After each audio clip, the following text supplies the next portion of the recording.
This is 24 in 42. Welcome to 24 in 42. Today's episode is with the illustrious C.S.E. Cooney, who I get to call Claire. And I met through John O'Neill years and years ago and had fabulous times talking with her because as you can see, I spruced up because I had to bring some color to sit with Claire. Claire writes what I think is pretty much life, but spiced up and salted with a little bit of the fantastical, or a lot, actually. Claire, tell us a little bit about yourself and what you think you write. Yes, life if it took place on a whole different world with necromancy and flying tiger rugs. I write fantasy mostly with some infusions of horror and sometimes science fiction. I love to write plays and poetry, and recently have gotten into game design with my husband, who's also a writer, Carlos Hernandez. We designed a game that's a TTRPG called Negocios Infernales, and we're designing one now called Till Our Fingers Bled, which is a rockumentary TTRPG. I write short stories, novelettes, novels, and series. So that's what I do. And just so happens to be a World Fantasy Award winner. I did. I won a World Fantasy Award for my short story collection, Bone Swans, and then another one to my surprise for my big novel, Saint Death's Daughter. Yes, ma'am. And she reads her own work much better than I ever have. I'm told I'm a monotone. Well, I think maybe if you'd went to a performing arts high school and college, it'd probably be different. But, we all put our training and money where our passions are. I just remember the one time John convinced me to read. It might even have been at World Fantasy. No, I think it was in Chicago. He convinced me to go up and read. I could not lift my head up, and I was a pile of sweat when I was done. I was so nervous. That's so awesome. That was so brave of you. And people go to school to be able to do things like that. So that you did it cold as a dare is awesome. And the more you do it, the easier it gets, I promise. All right, Claire. For people that don't know, what I do is we try to ask or answer 24 questions in 42 minutes. And this is getting to the heart, universe, and everything of our guest. They get 16 of the questions in advance so that it flows and it's easier to answer because some of them are deep. But they have 8 questions. They don't know what's coming, especially if they haven't watched the show.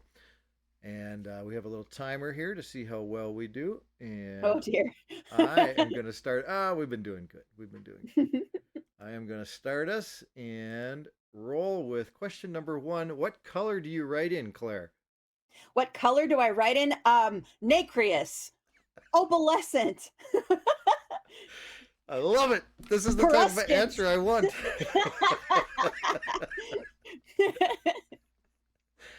So did you grow up a city or country kid? And wherever it was, did you have a group of friends or was it just you?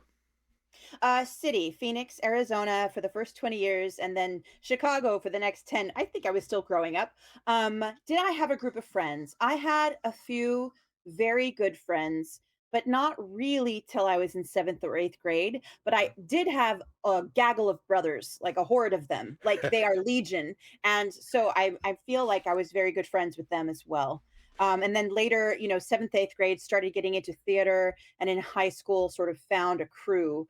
And then Chicago, a whole different group of college friends, many of whom I'm still very dear friends with. And then when I started going to conventions, a whole group of science fiction fantasy friends. So, but they're not always discrete. Sometimes they all meet each other, but sometimes they're very specific period oriented. Okay. All right. So you are the only sister? Well, not anymore. They all got married. Well, not all of them. But yes, I have 5 brothers total, and I was their only sister while we were growing up. That makes you well protected. Hopefully. I was one of the older ones, so okay. I was more the protectress. Excellent. So what was, or maybe still is, your favorite cartoon? Oh my gosh. I am a big Bugs Bunny girl, but especially Bugs Bunny doing the ring cycle. I don't know if you ever saw that one. Yes. Where when he sings, "Oh, Brunhilde, how I love you." I don't know. He cracks me up. I love him. That's awesome. So when you are writing, what assails your ears? I used to be nothing like I couldn't write and listen. But lately, since the pandemic, I've had to do certain brain hacks. And one of them Okay. has been listening to music while writing to sort of I don't know, set the room of my mind. But my friends listen to a lot of soundtracks, but Uh-huh. I couldn't do that because a movie would be playing in my head if I Okay. listened to a soundtrack, like the dialogue and everything. So, and then I couldn't listen to anything with words except if it were Latin or something like Hildegard von Bingen. But I realized that since I don't play a lot of video games, I could listen to video game soundtracks Yep. because they sound epic and fantastical. They go on forever and they sound like what I'm writing, which is super great. Yes, exactly. I love finding those too. And I do the same little trick sometimes. Um, I don't I speak very little Spanish, but I don't understand Spanish songs, so I like listening to the upbeat and Oh happy yeah. Latin music. So I often like to listen to things with strong drum beats, like okay, African drumming. okay, I can listen to drumming if, especially if it doesn't have a lot of vocals on it. But drumming really, like, I can just my foot just taps the whole time. yes. And that HU band that did the Mongolian chants and the Mongolian Oh yeah, instruments, yeah, I can do that's really that. cool. Yep. Yeah. So if you stumbled across the yellow brick road, would you follow it? That's really interesting. I guess probably if I were lost in a world I've never been to before and it was the only road that I could see, but if I kept running into like mean trees and things that wanted to kill me, I might take to the woods or something. I don't really know. Um when there's only one path, it's an interesting question. Do you strike out in the wilderness or do you follow the path to civilization not knowing what awaits you? Right. Uh yeah, hard to say. And if you hit it in the middle, which direction? Yeah, Oz yeah. or Munchkinland? Wherever they fed me, All probably. right. My second favorite question on this list is three of your favorite or most impactful titles preteen years. As a child. Yes. Yeah, I was thinking about that. So I feel like The Blue Sword by Robin McKinley, and then the entire Chronicles of Prydain by Lloyd Alexander, which we can count as one book because sometimes it comes in a compendium. But if I had to choose, it would be The High King, which is number 5, and sort of Okay. the culmination of all those events. Right. And Anne of Green Gables. Oh, nice. Okay. About what age did you get into reading? Well, it must have been. I feel like my parents always read to me, and that there was a point where I was reading my own things, but there was a point where I started reading along or reading ahead, like when my mother was reading me Secret Garden, Okay. and she'd be like, "Stop reading ahead." So I feel like probably 6 or 7 when I started reading ahead, and then I know that I was so into musicals, and so many musicals from the early '80s were based on books, and so I'd want to read them. And this is not to say I understood them all, but I was interested enough in reading to read like Phantom of the Opera by Gaston Leroux Yes. and like Les Miserables by Victor Hugo around fourth, fifth grade. Wow. Okay. Were you, what, may I ask, when your mother read, was she as emotive and demonstrative as you are? I remember she did great voices. Like she could do Dickens' Yorkshire voice, at Oh, least as far as my childhood memory goes. She did that really well. So, yeah, I think she was an ideal reader. And I know that my dad would read us fairy tales, but maybe before I could read, because I think he just made things up. Like, I think one time he took a fairy tale of Cinderella and just read it backwards, and he would make up like Rindercella and her sister steps. So he would mix the words up and he'd tell it backwards, but I didn't know he was just making it up. I right. thought that was the book. That's awesome. Yeah. One of my fondest memories is my mother reading the Chronicles of Narnia. We would do Oh, lots yeah. of station wagon drives all around, the world's largest rubber band and things like that. And she did all of the voices. I will never forget her. What's the mouse's name? Repachi. Reap it cheap. Repa Cheap. Thank you. Yeah, That yeah. voice. Yep. All right, my stepmother was reading my youngest brother. Um, it was like another little mouse with a sword. Now I can't remember. But a little French mouse, and she did a great little French voice for the That's so little French fun to mouse. have that. Yes. Okay, so what is the best thing you think you have ever spent on your writing career? The best thing, was this the money The question? best money. Yes, sorry. Right. Best thing. Yes. It's like such a toss up because I think anytime we spend money to go on a retreat to go right in a place we've never been before, it's not like vacation, but it has many of the hallmarks of vacation. Sure. And it provides that sort of, well, we're here and there's nothing else distracting us. So it kind of gives that additional pressure or friction or motivation. And so those are really good. Conventions, are expensive, but seem necessary.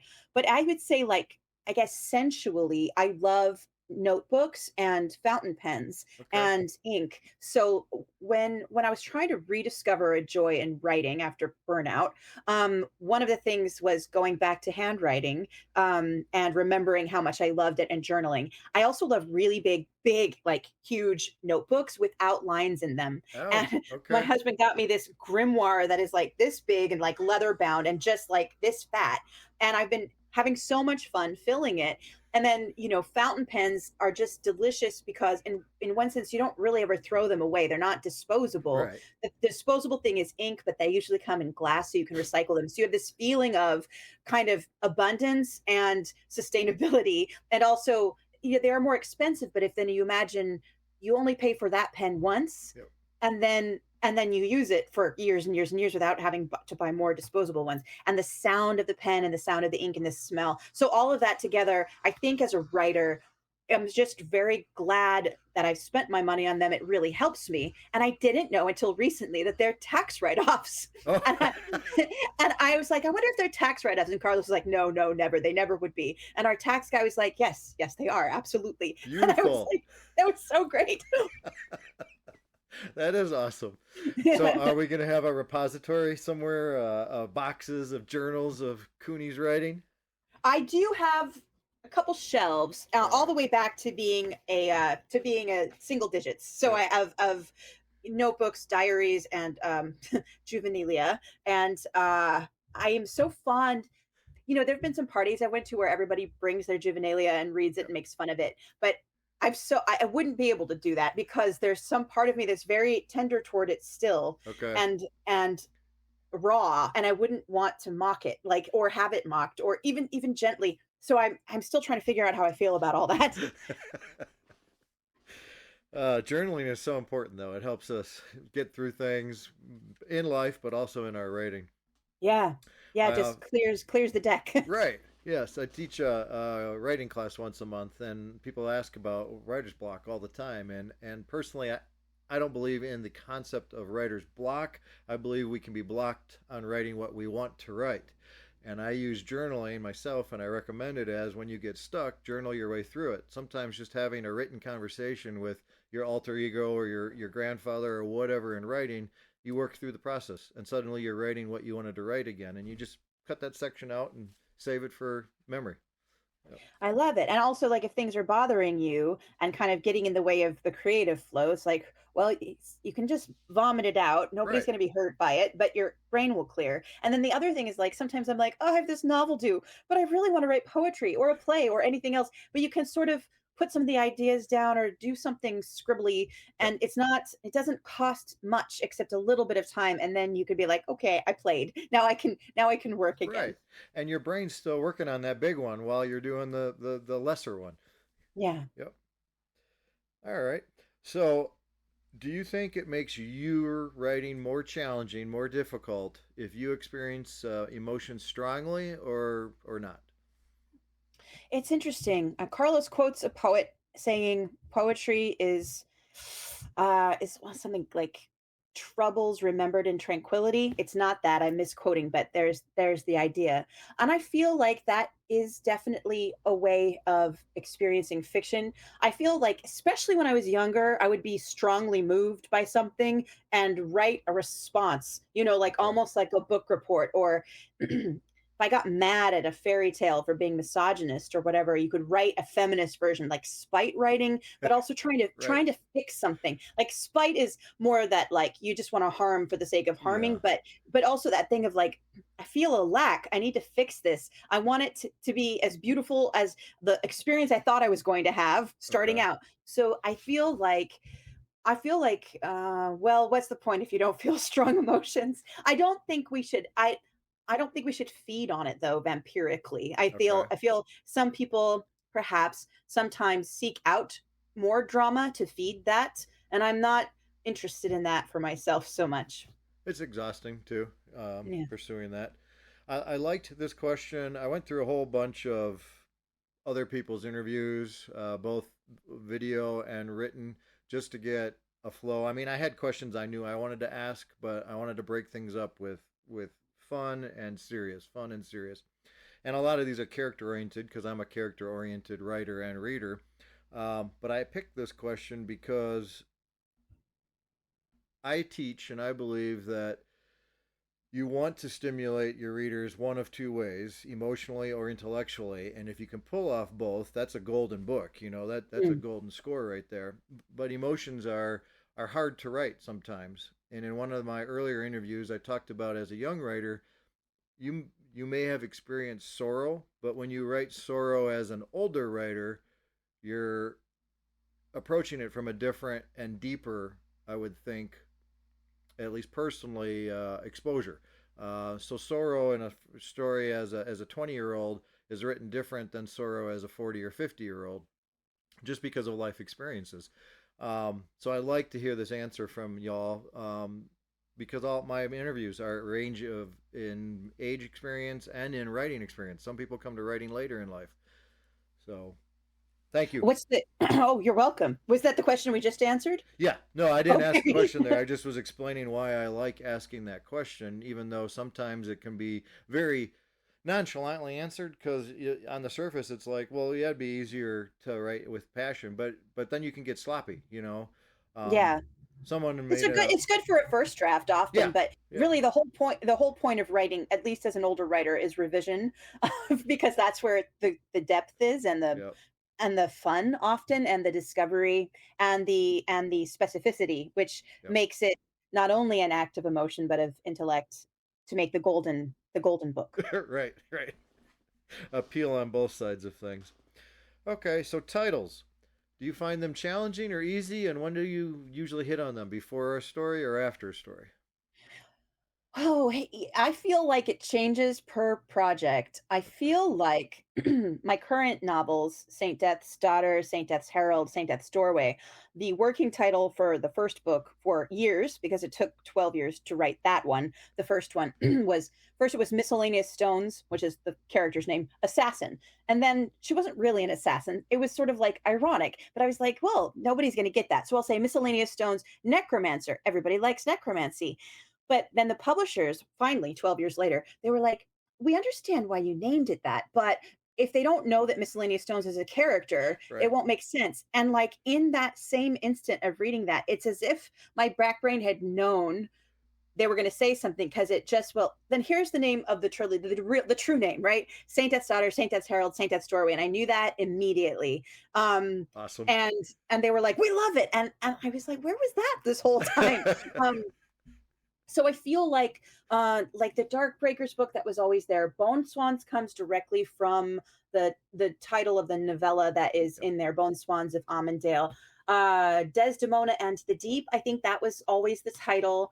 Uh, there's some short stories I really loved when I was first starting to write short stories and having to find titles for them. I would often, when I was 18 or 19, dive into like Bartlett's quotations and Sure. look up Yep. words that I associated with them and then try to find a cool quote by a poet from old times. Right. And that kind of taught me in a way to have poetic titles. Then, of course, there's the titles that are just like short and punchy, which I feel is fun sometimes, but you can really do a lot with a title Yes.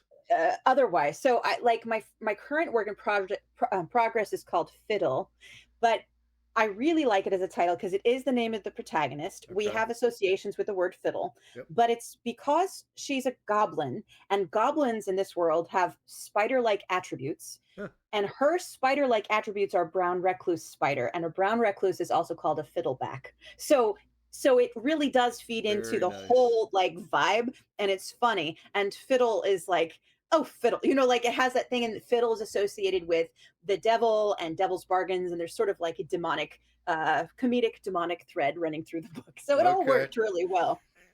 But it Yes, has to work like that, like on multiple levels. I love that. Yes, your titles are very colorful all by themselves, but I totally agree. A well-tuned title is a story in and of itself, and if you can tie it in and people catch on later, or you hint at what's coming through the title, yes, I Yeah, love yeah. titles. All They're a right. little tricksy. They're just like little, sometimes Easter eggs or mines sometimes. Right, exactly. So, what is a timeline like for you from a initial idea to if there's any research required to how many drafts to you say I'm turning this in? Every book's different. Saint Death's Daughter, which is a gargantuan behemoth at 180,000 words, was conceived in my late 20s and published at 40. So that was 12 years. But I would say that Dark Breakers, it's a collection of stories, and some of the novellas are longer than others. And, then I published some and then rewrote them later. So that took, I guess, like another 10 years within those Okay. 12 years. I think Bone Swans, a lot of those stories were written within 5 or 8 years of each other. I'm trying to think of like, so Saint F's Herald is the latest novel I wrote, Okay. and I started it in, let's see, August of 2022, and I turned in the final draft of October 2024. So that was 2 years. And of that, a lot of it was writing time, but some of it was writing, give it to the writing group or my agent, wait several months or Okay. weeks, get back, and then one more draft, and then publisher, the editor got it, and then an editing letter, and then, oh my god, I have to cut 80,000 words and then somehow pin it all together for the final draft because that's due now. Right. So it was 2 years, but three drafts. And normally I'm most comfortable with four drafts. Okay. So even as I'm reading it aloud for the audiobook right now, I'm allowed to tweak little things. Oh. Like I was like, oh gosh, that pronoun it needs to be more consistent, for example. And it's not like it didn't have lots of copy editors and myself included, but and I read it aloud multiple Yep. times, but you still find little things where like, oh, that word can be dropped from that sentence to make it Okay. more balanced or whatever. And so she's just making little notes so that I won't get basically I won't get my pickups. Will My pickups are based on the actual text versus she's making a note that the author made a choice here to drop that word or say it Okay. differently. Okay. That's fascinating. Yes, that would be. Man, have you had a moment when you're doing your own narration for your own work and after all of these writes and rewrites and other eyes, like you said, and you're like, oh, it just like hits you like, wow, that was a mouthful of a sentence, or that's the Oh, wrong sentence. not so many wrong sentences, thank goodness. But mouthfuls, I have lots of those. Sometimes, sentences that are paragraphs, and I'm like, woo, ran out of breath on that one. Let's take it again. I am a wordy troll. Yes, I am. um, I forgot to say when you were talking about the original working title of the series, Miscellaneous Stones, that you have fascinating names. I love that interview Seth did at Blackgate with you. Speaking of Seth, he's appearing just before this episode, so you guys are back to back. Oh, yay, Um, Seth. yes, so that was awesome hearing how that whole process went and the exchange between you two. Oh, he was so lovely. It was such a great question because in high school, people would be like, put me in your novel.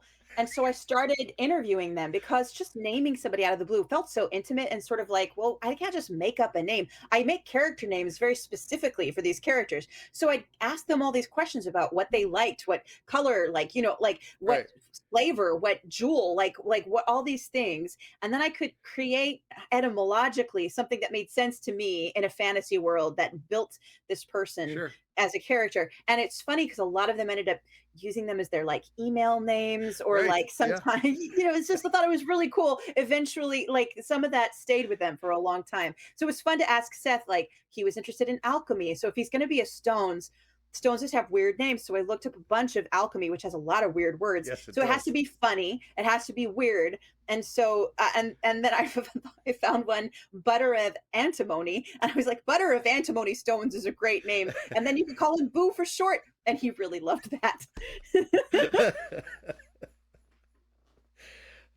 So there's a plug. Go see that interview at Blackgate that Seth did with Claire, and he's got a whole series of, what does he call it? Beauty in darkness or something like that. Interviews. It does have a name like that, yeah. Yeah. So all right, back to us. Um, so when you're all done writing for the day, are you exhausted, ready for a hot bath and a nice drink, or are you ready to rumble and get out of the house? I often need to do something standing or active. Different when I'm doing an audiobook where I tend to take a very long nap, but I do need to, I do a lot of dishes, or I try to take a walk around the block. I used to be able to write 8 to 10 hours. That's like my memory of writing in my teens and 20s. And now it's sort of like, 3 to 6 hours. 6 hours is an incredible day. If I Wow. can get three, that's really good.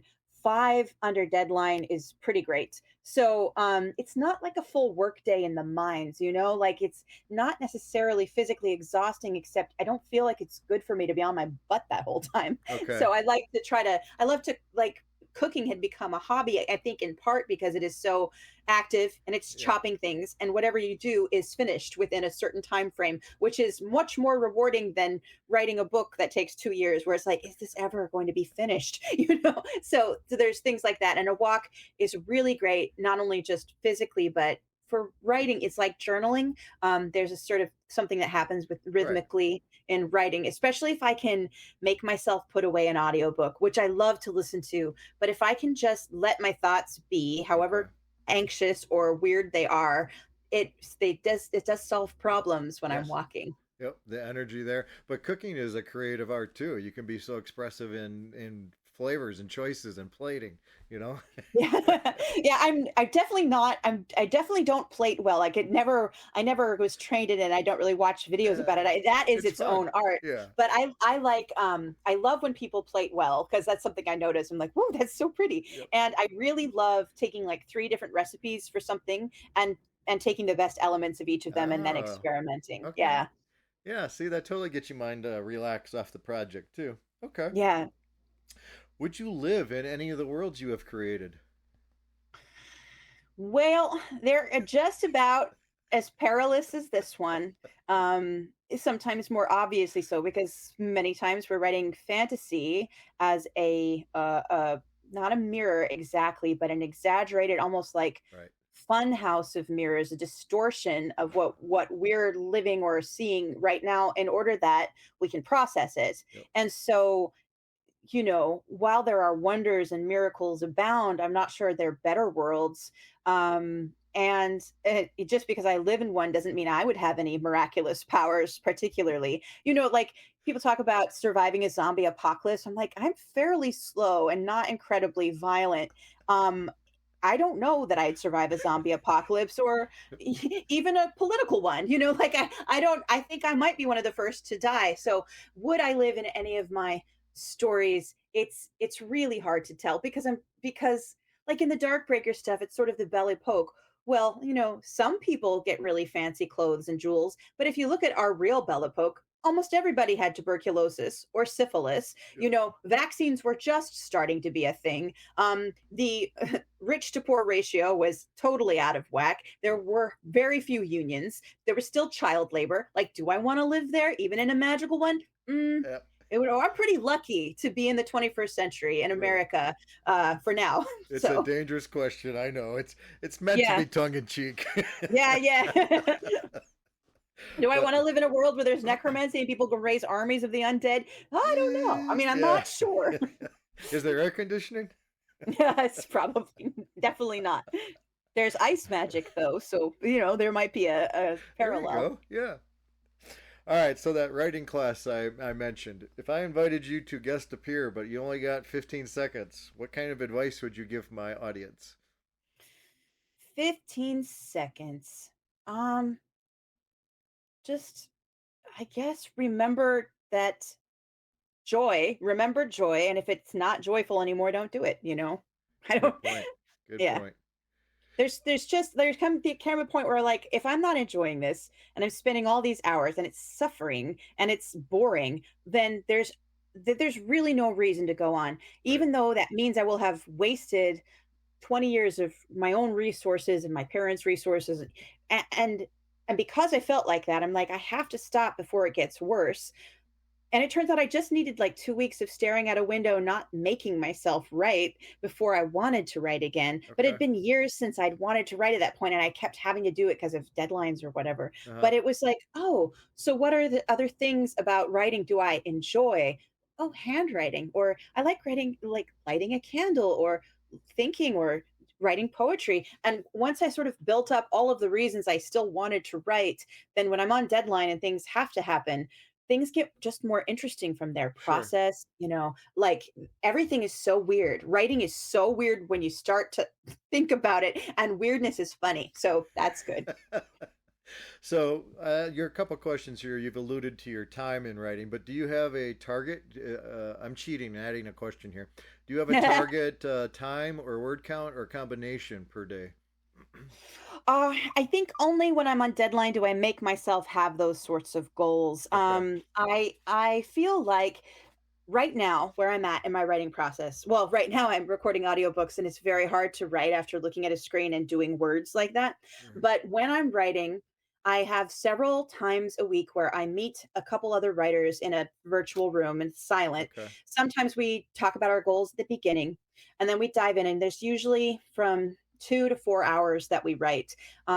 So my goal is usually to spend an hour faffing around doing admin, like trying to delete as many emails as possible, answering things that I haven't, and then comb through whatever I've written the last time I wrote, and then I'm in. And if I can do that and get concentrated work in, the next day I don't do the admin. Like, this is not even me Okay. trying. It's just like I can go right to it and comb just a little bit, and suddenly I can do more. And then if by the third day I can do like 5 hours of concentrated work, it's like reading for me. When I've listened to so many audiobooks, I kind of stopped reading on the page as much.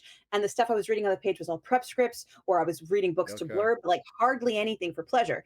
But so when I remembered to read for pleasure, the first day it's like checking my phone every 30 minutes and sort of like, oh, I've read enough now. Then the second day it's like, oh, 3 hours have gone by. The third day it's like 10 hours on the couch. And I remember what it is to be a child again reading. So yeah, I guess that's more like what my process is right now. Okay.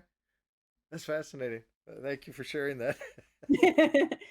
Different when I'm on deadline. When I'm on deadline, it's like, well, I've got 30 days till my deadline. I've got 80,000 words. Divide 80,000 by 30. Actually, let's like give myself a weekend, or at least one weekend. And so like I have to divide it up Yeah. like that. So I know I'm hitting a certain mark. Okay.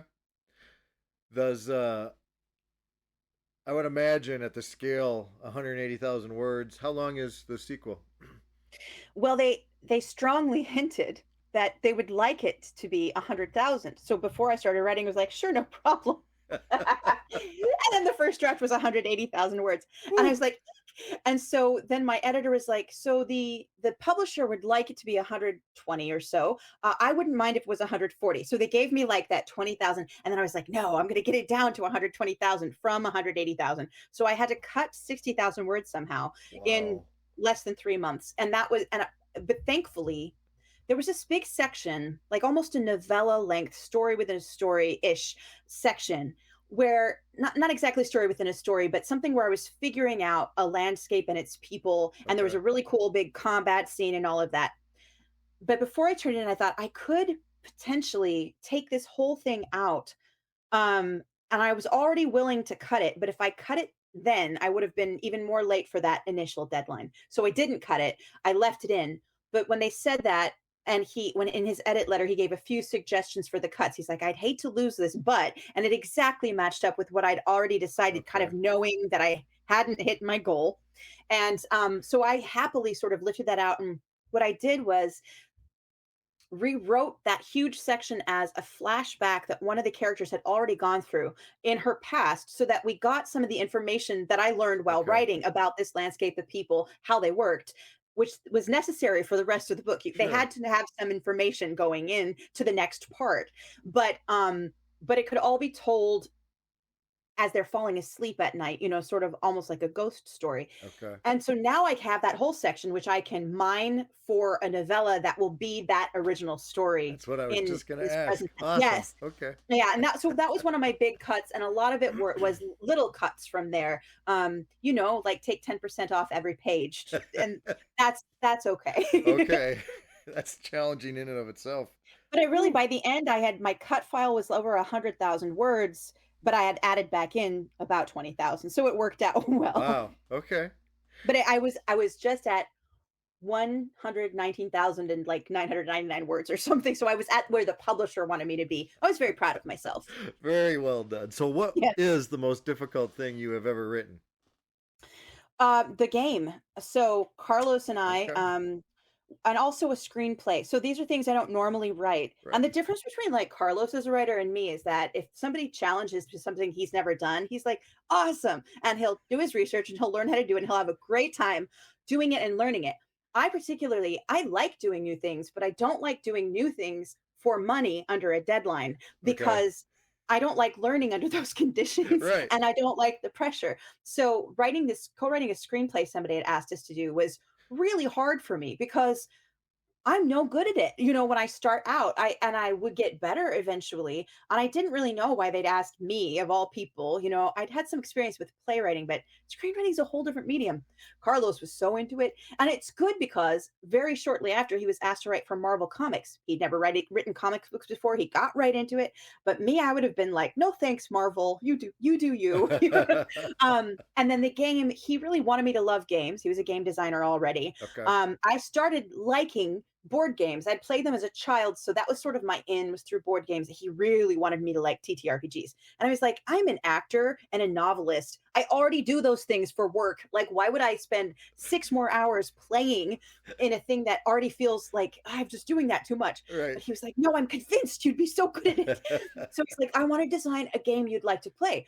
Why don't you design it with me? Cool. So we did it and it was awesome. And it took many years, to like, because you iterate and you play test and you Yep. iterate and you play test. And then the publishers come in and then they have stuff and, but the game design was one thing. That's its whole other thing. But then writing the rule book, once the rules are solidified, because you have to write it, it's like a manual, like a how-to manual. So you have to write it very clearly, but you have to be entertaining enough because Right. there's a reader on the other end. And it's not because it's a TTRPG, it's not just like, you know, like move this tile here to your left when there's a little bit of that, but there's also like, hey, we're people, you're going to play, you're going to have this experience. How do we who have run the game make it sound like our voices inviting somebody to play?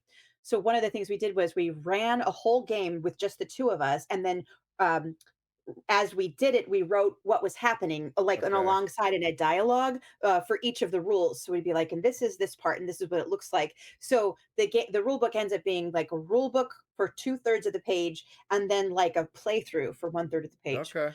But it was difficult writing, and it was hard to say. It's nonfiction for one thing, which is another thing I Which, rarely write. yeah. Yep. Yeah. Yep. That I learned about the game through that interview with Seth, so I went and read all about it, and the game sounds fun. I don't. I love games, but I live in an area where people don't play much of these games, so I Well, rarely get to play. we play virtually too. So if you ever want to jump on a game, we would pair you up with some other fun players and we could just play on basically Roll 20 and Zoom, It's super Okay. fun. All right. Just in I will case. look into it. All right. But the Okay. game sounds awesome. I'm glad you did it, and it was a very fun, sounds like process, even though it was scary. Yeah. Um, Sporting choices. Sporting choices. Yes, ma'am. And they're just a play on common words. So you have to make a choice, three different choices: swimming Okay. pool or shooting pool, Swimming, tennis court or basketball court, basketball. and driving range or target range. That's harder. Target. I a lot arrows, axe throwing, all that stuff. That's a target range. Yeah, I loved, there's something called Kick-Axe in Brooklyn, and I loved it. I was good at it, and I didn't know I would be. I like it. All right. Do you have a favorite quote, song, lyric, poem, and will you share it? So many. But I was thinking about this, and one of the songs I'd listened to obsessively was Rexroth's Daughter by Greg Brown from the album Covenant. Then he sings, "What is real but compassion as we move from birth to death? I'm looking for Rexroth's daughter, and I'm running out of breath." Oh, And it's just so beautiful. thank you for sharing that. Do you hang anything motivational around you, or you have it all in your head, probably? I I have a lot of art on my walls, and I do have, if people send me letters, like my friend Clarence Young, who writes under Zigzag Claiborne, we were both writing our novels, the latest novels at the same time, and they were both second in trilogies. So Okay. we would write letters and send care packages. And he wrote this beautiful letter, and I just had it right up on my writing wall and Awesome. would just there to read it. And people send me, I love snail mail, so we write a lot of letters to a lot of people. They send Good. me little sketches and cards, and so I sometimes stick those up. But I have a lot of art that I love, and some stained glass by an artist, Greta Ward, who Carlos had her paintings when I first came and moved in with him. And then later we got to know her on Facebook, and she's friends of mutual friends. And she's also a stained glass artist. She ended up reading Saint Death's Daughter. We got to Good. talking. Then I saw she had a sale, and I was like, I'm getting that stained glass. So now I have stained glass in my office, which I love so much. Did you hang any in front of the window? Oh, There's beautiful. I see it. All one, right. and then Awesome. yeah. I also find books very decorative, and we have books everywhere. We have multi shelves, Good. many cases. Some of them are double stacked, and I find them colorful. And you're surrounded by years, like centuries of people's minds, like Yep. living and dead, their best thoughts and their slowest thoughts, which sometimes people can be a-holes, me included, and we speak uh fast, and Fast. we think Right. fast, and Right. Yep. sometimes people are their best selves on the page, even if that never quite makes it to the interactive world. Right. Exactly. I think one of the saddest things I ever see is people that have the spines all hidden and they just have the white page side sticking out. Have you ever seen I've that? I've never seen that. I wonder why. Maybe it's an aesthetic And it's thing. an Maybe aesthetic thing, but I'm like, why are you hiding the beauty, the titles, the names, the colors? maybe they like to be surprised.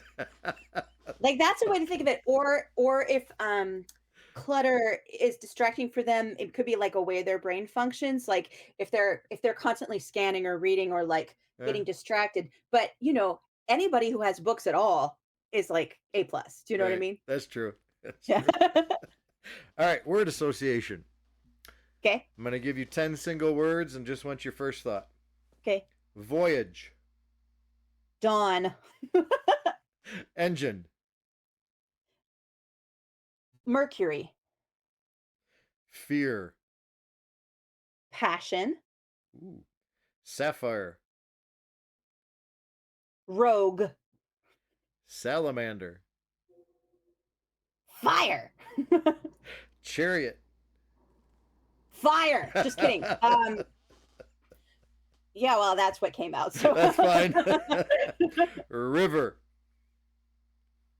roots. ah, patience, Whiskey. aroma, Loam. oh, and sunlight. Vitreous. You gave us some great words. I tried to make you jump all over the place. Sorry about the two fires in a row. It was, the That's second one was fine. mostly a joke. The problem is with word association is that the first thought is always the simplest one. It's the Yep. received language, and Yep. so mostly it's like I paused just because I wanted to go like at least one deeper. Yep. And some of them I've learned to stagger better because some of them feed right into the next one. Yeah. I don't want a daisy chain. All right, nonfiction. Do you read any of it, and do you have a title or two to recommend? Yes, sometimes. I find I'm much slower reading it because when I read nonfiction, it makes me want to write fantasy immediately and Ooh, employ all the things I've just learned. okay. So I would say I loved it's like a memoir called H is for Hawk, and it's a little bit of a memoir. It's a little bit of a memoir, a grief memoir. A woman has just lost her father, and he taught her about falconry. So she, in her grief, is Okay. raising a young falcon. But then it's also like a biography of T.H. White, who also wrote a book called Goshawk, where he's raising a Yeah. falcon, but he put a lot of his feelings of his own repressed and uh, tortured homosexuality into this idea of his goshawk and kind of abused the bird because he thought of it as a metaphor rather than a living creature. Okay. So she examines that with great empathy, and her grief and Th White's grief and this wild thing that's in her protection. It's just very beautiful, very Interesting. well written. Okay. um, I would say there's a book called The Poisoner's Handbook: Yeah. Murder and Forensic in the Jazz Age, which is all about like forensics in America, the invention of forensics in America, and how before that there was just poison everywhere and everybody was killing each other with poison. So it's really good. And apparently they made a documentary about it, but I haven't seen it. And then another biography I read, and it surprised me that I read it because I don't seek out biographies, but Okay. for whatever reason, it caught my attention. And apparently, they also made it into a documentary. It's called mm, a still life animated or a life animated. It's by a journalist, an award winning journalist whose young son, at 2 or 3, was diagnosed with autism, and like Okay. his documenting that journey. And one of the most amazing things is like the child was very non-communicative, but the family would all watch Disney musicals together. Okay. And at one point, they could tell something bad was happening at the kid's school. The kid was shutting down more and more. And so the dad put on an Iago puppet, like a hand puppet, Yeah. peeked around the corner of his child's room and started talking in Iago's voice. And the child turned and started speaking right to Iago, the puppet, just in full sentences, in a way that the parents had never seen anything like that from the child before. And that's just like one of the things in that, Interesting. beautifully compellingly written. So that was lovely. And then I think there's a science one, like four long science essays called The Moon by Whale Light. That was really, Okay. really wonderful. Okay. Fascinating. Different topics. Cool. Yeah. Um, I forgot at the 30-minute mark to give you a heads up. We just broke 43 minutes and we have 5 questions left. Oh no, I'm so bad. I we're, talk too we're, much. Ah! I added some, remember? All right, visual Yes. artists. And I've been corrected. I don't want to say favorite. I just want a couple examples of people whose art moves you. Well, I was just looking around my house at things that we have up because I put them up because I love them. So Yes. the stained glass artist Greta Ward, the fantasy artist from the early 20th century, Kai Nielsen and John Bauer. I have those up. There's a current World Fantasy Award winner, both as an artist and a writer, Kathleen Jennings. I have several of her pieces up, Okay. and my desk is covered with stickers of her art. I love her art, Kathleen Jennings. Peter Nevins does those, I think they're called linocuts. He did the original covers and internal artwork for the concept album of Hades Town, Oh, and for okay. the cover of the New York Theater Workshop, not what ended up on Broadway, but that album in the middle too. Okay. And he's got some just incredible work. And we have a piece up called something star, bright star, Okay. and it's this ship like kind of tempest tossed with this beaming star shining on it. I just love Peter Cool. Nevins stuff. Yeah. Okay. Awesome. This is my favorite question on the whole list. Oh dear. Who do you think writes the characters you enjoy most? You have to grab the book when you know this character's coming out. Um, right now, and I am not alone in this, everybody loves her. T. Kingfisher, Okay. also, well, her real name is Ursula Vernon, and she writes fiction under both. And Okay. Kingfisher has written both horror and fantasy. Yep. And I've read some of her horror, and it's very scary, but I gravitate toward her fantasy. I have loved everything she's written. She's so good. She's so funny. She's so warm. She does great combat. She's scary. She builds these worlds. It's amazing. Her Saints of Steel books, the Paladin books, everybody should read the Paladin books. And Okay. they kind of tie into the Clock Tower books, and oh, they're so good. And then she has these one-offs that are retellings of fairy tales, but like in that old way that I grew up with like Robin McKinley and Patricia Right. McKillop and Charles DeLint. She does it but she's doing it now, and it's really, really satisfying. Very cool. I know of her, and I'm sure that I've read short stories, but I've never read a novel. But I'm going to jump on Saints of Steel. Thank you. Oh my gosh. Oh, and then just one more, Catherine Addison, Okay. Goblin Emperor, which Oh was yeah. I Okay. read that, and it was like the first time since Howl's Moving Castle that I read a book all the way through and immediately started again and read it all the way through again. It was Wow. exactly what I wanted and never knew I needed, and I love, love, love Catherine Addison. Okay. I'll have to ask my daughter if she's read her because she absolutely loves Howl's Moving Castle. Well, there's nothing like Howl's Moving Castle. It's just that I needed to read it again, like I had to read Okay. Howl's Moving Gotcha. Castle. Gotcha. Gotcha. Okay. It's nothing. Yeah, it's high fantasy, but here's the thing about it: it's like super intelligent, great, great vocabulary, lots of like strong, heavy lifting with language. But the main character, talk about somebody you want to spend time with. The Emperor, the young Emperor, the Goblin Emperor. He's the kindest, and he comes into a situation, a high political court intrigue situation, having been sheltered most of his life and abused, and has to make a decision of what kind of emperor he has to be Okay. constantly, and learning, like learning on the job and figuring out he's good at the job almost in a corporate way, like he's good at organization, and Okay. he's good at, he's good at strategy, he's good at a lot of things. But is he going to be an emperor like his father, or is he going to be a more liberated emperor, more like intellectual and opening, and is he Okay. kind, and he's kind, and that's the thing, like there's such a warmth that like pours out of him, and you just want to hug him, and that's so unusual, It and is. you just love him. I Okay. love him. All right. That is very cool to hear. How do you go about giving depth to your characters, and do you treat first, second, third differently? Oh yeah, you said you had tertiary, secondary, primary. Mm-hmm. um Depth to my characters. Well, it's interesting, especially when Saint Death's Daughter. Remember, I started in my late 20s and ended in my 40s, which your understanding of humanity drastically changes over your 30s. And sometimes, because you just want to get the thing done, and you're kind of reusing like old ideas of characters even after the time it's no longer appropriate, or like, humanity doesn't behave like that. Yeah. And also, there's all kinds of books in the world, and some of them are fluffy. Sometimes I just want to write fluffy. Right. But I'm married to a genius who has his PhD in creative writing, and he doesn't really like let me be fluffy. He'll challenge it. Interesting.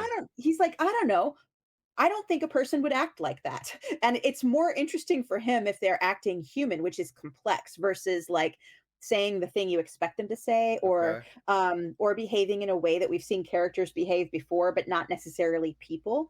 And every time he said that, I have this is more in the past, in our first years, I've argued with it. I'd get angry, I'd cry, I'm like, but that's the way the character is.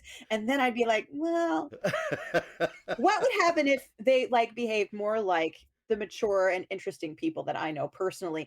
Oh, yeah, that's so much more interesting. It's like immediately it makes it. I would have a tendency to try to write like a romantic, and you can tell like when the formula is starting to take over. And then if he challenge it, was like, but then if I do that, it won't make any sense for it to be a romance anymore. And he's like, and I'm like, okay. So here it goes. I don't know where this character is going to end up or what their relationship's going to be, because it's obviously not going to be the one I was planning. Right.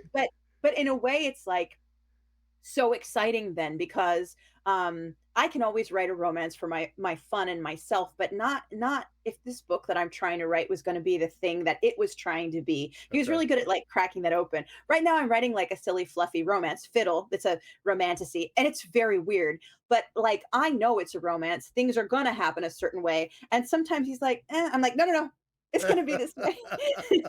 So adding depth. So what I try to think about is how complicated everybody I know is, Okay. including the person at the grocery store. So talk about a tertiary character. There are no NPCs really. Everybody is a main character in their own life.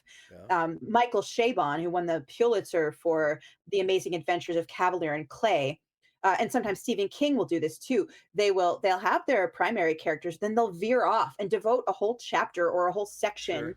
of a character that you may never really interact with again, or interact with only peripherally, but it sinks you so deep into their perspective in that moment and makes them so vibrant and real that you come out of it and you're like, he could have written a whole book just about them. And Right. that's what I want to go for. Like, Okay. and I'm so glad I have friends who are like, I'm so glad you have this kind of character, but I haven't yet seen you write this kind of character. Can you just put one in for me? And I was like, oh, that's true. I have that kind of character in my life. Not like that, but like a representation, a fantasy representation is always like a map is only a representation of the world. And Right. it's fantasy is about as deep as a map is, but maps are very useful to Yes. navigate the Yes. world. And I think fantasy is very useful to navigate our world as well.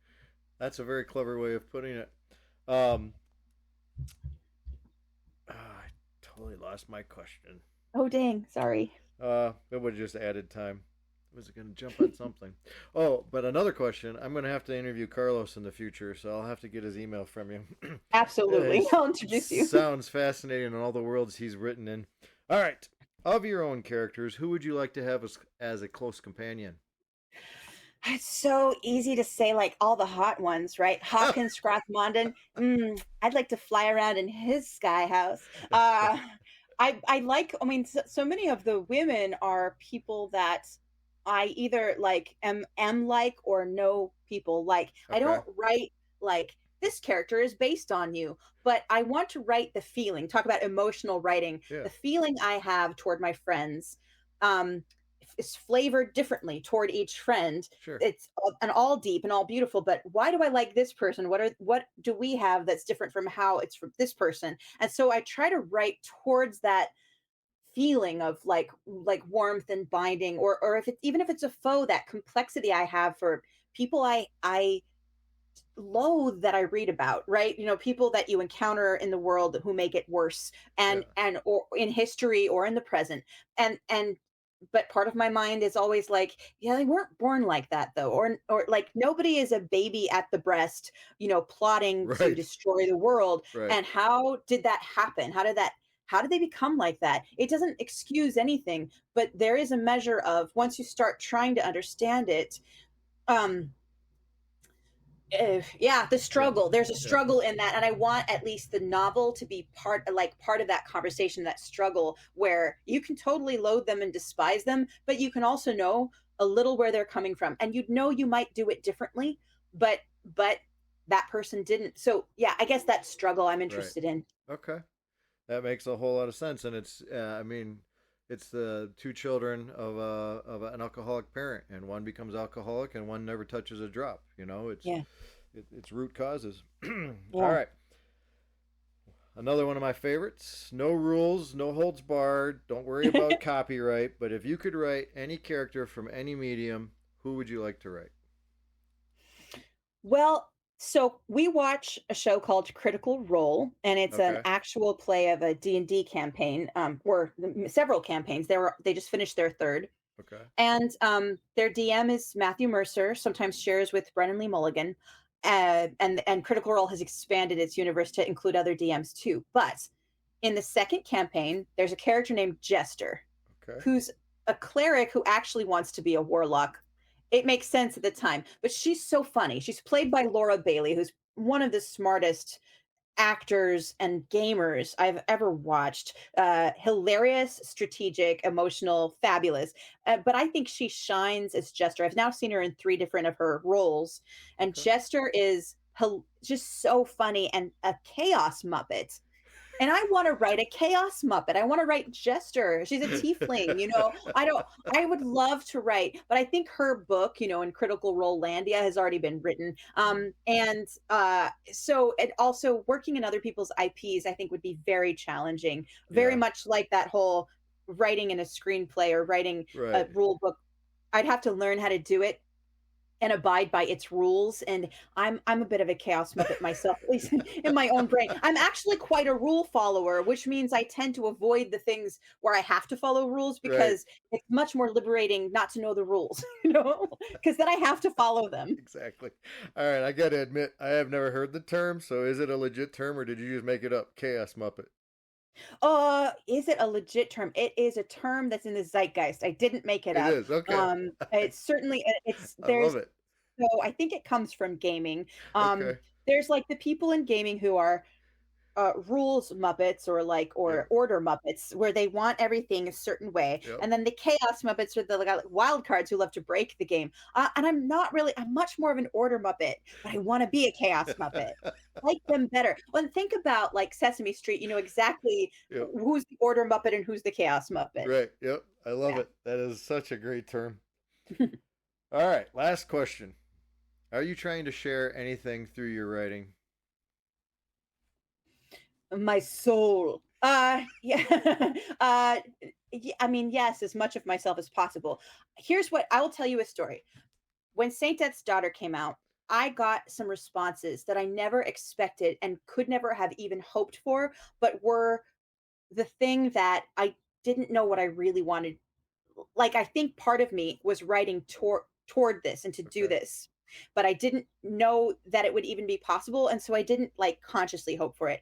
And this was that several people who have talked to me read, and some I knew and some I didn't, read that story when they were grieving Okay. uh loss of a husband, loss of a mother, loss of a sister, loss of a pet.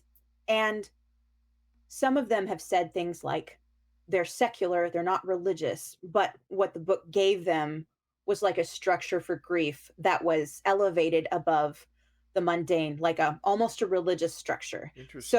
So in a secular way, in a safe way, in a fantastical way, because it's an oddly religious book from me, an atheist, but I have a strong background in Catholicism, and I'm so interested in mythology. And I did tap deeply into that for ritual and try to think deeply about Okay. grief and the metaphors of grief and of healing, and trying to change the relationship a lot of us have with death, so that it's not just something to be feared or abhorred, but that there may be cases where you could view it as a friend. So knowing that a work of fantasy, in many cases that I would, especially in my 20s and 30s, would be like, what am I doing? This is the most frivolous use of my time. But knowing that in somebody's worst hour, that gave them Right. such comfort. I was like, oh, yeah, that is what the book's for. So I did it. I Yeah. did it, or that collaboration between reader and writer did it, that magic. Because obviously I can't make anybody do anything. But when they allowed that to happen, that was really, I don't know, holy for a secular girl, the holiest thing. And that was beautiful of them to share it too with you. Yeah. So And brave. full circle. Yeah, Yeah. absolutely. So awesome. Okay. That wraps up our questions. We hit 59 minutes, man. Nice. Oops. Oh, that's quite all right. Now there is no time limit. We want to hear about something cold that you've written that's not getting the attention you would like it. Some eyes on something. Oh. Something current or coming. And then, well, the third thing is something coming if you can hit at something. Uh, you're going to be really close on two. Okay, go ahead. Well, let's see here. Oh, I missed one of my books. Well, I thought I brought all my books, but um I love all my books, and I feel like Dark Breakers and Desdemona in the Deep, which take place in the same world together All right. over a span of many years. Dark Breakers and Desdemona in the Deep, it's not that they aren't given a lot of love. I just, I'm a prima donna. I want everybody to love them more. And the book that I forgot to bring was called The Twice Drowned Saint. And I didn't know Oh, I wanted it to okay. have more love until I read a recent review of it. Somebody had just read it and it was so lovely. Like the best reviewer, this best writer of reviews. Like it was exactly the person who should have read the book. And I'm so glad they did. And then they wrote about it. And I was like, oh, more people should read The Right. Twice Drowned Saint, which is the exact opposite of Saint Death's Daughter. Even both books have the word saint in the title. They are nothing like each other. Okay. But I really like it. But if you like weird angels and a little bit of body horror and some strange times, that's a good book. So those are cold. Okay. Those are cold. Current, what just came out this year or late last year is Infernal Bargains, which is a collection of short stories and poems that Carlos and I wrote based off of our game, Negocios Infernales. So the core mechanic of the game is a deck of spooky oracle cards that we collaborated with a tattoo artist in Chicago to make. It's Cool. called the Deck of Destiny, Baraja del Destino. So we pull a card to inspire us during role play. So that moment of like, I have to make something up right away and I don't know what. Oh, I can pull a card. Oh, ding, and then that instant like word and image association Yep. kind of happens. So super helpful in the game. But outside of the game, we teach like you, not once a month, but several times a year, something called the Infernal Salon. It's a Okay. workshop where we have writers, poets, musicians, sometimes other artists gather virtually or in person, sometimes at conventions. And we take the deck of destiny, and everybody gets a draw of cards from 1 to 4. And we turn on a timer for 20 minutes, and everybody writes. Dang. It's like an intense body mirroring experience where everybody in the room is doing the same thing for only 20 minutes. So the pressure's kind of off. And then anybody who wants to at the end of 20 minutes can read what they wrote. So no matter where you are in your process, as a complete noob or an experienced writer, Yep. and even an experienced writer at that point in their process could either write a grocery list, like, or an entire short story or play, which some people have done, poetry, songs, people like, and it's okay if people are like, I just wrote this character sketch of something I found interesting. And some people have written an entire work in that time. And everybody reads, and it's everybody's first draft. And it's so electric and so cool. So over the years, as we were developing the game and doing these Infernal Salons, Carlos and I would write along with everybody else. Okay. And this is a collection of some of the poems and stories, many of which had been published at different magazines in our genre over those years as well. So there's a couple that are original to the collection, but Okay. most of them had been published. And we just wanted to just let people know Yeah. that that is possible and wonderful. And the Deck of Destiny is a fabulous tool. I want an invite next time you hold one of those, virtually at least. Absolutely, Jason. Absolutely. And then coming, well, in April 22nd is the debut of Saint Death's Herald, the Yay. the sequel of Saint Death's Daughter. I wrote it in 3 ways. I wrote it to be the sequel of the first book. And then I also wrote it or tried to be, if it was somebody's first time reading anything by me, that they could still manage it, even though it Okay. was the second book in a series. We'll see if I ended up doing that. And then I also wrote it, even though it's supposed to be the second book in a trilogy, life is weird. What if, I die Oh. or the press falls apart? I wanted to write it in such a way that people wouldn't be weeping and like throwing tampons at me if I didn't finish a third book, which I really want to do and I'm planning on doing it. But I wanted to wrap up just enough to give satisfaction and Wow. harm none, with a few of those threads that are like, I know where Right. the threads are going. Okay. So those were my 3 goals in writing the second book. So I hope that people like it. It is gorgeous. It is like this bright, sunshiny yellow, and it's full of terribly strange things. And it's funny. I'm reading it out loud, so I know it's funny. That is fascinating that you had to write, and I totally understand all 3 points.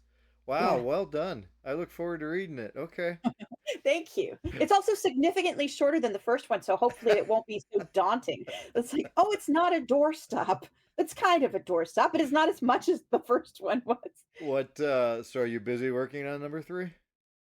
No, because it's a projected trilogy, Okay. and the editor and publisher have the synopsis. So when Okay. they offer a contract or a Gotcha. deadline, I'll do it. Until then, I'm working on Fiddle, which is just fluffy good fun, Which and sounds nobody fun. nobody wants it, so I want to write it.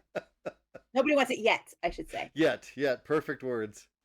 Perfect Well, words. this was fascinating, fun, fantabulous. I love all of this. Thank you very much for spending your time doing this with us, Claire. It was good getting to know your heart universe and everything. A Thanks, little. Jason.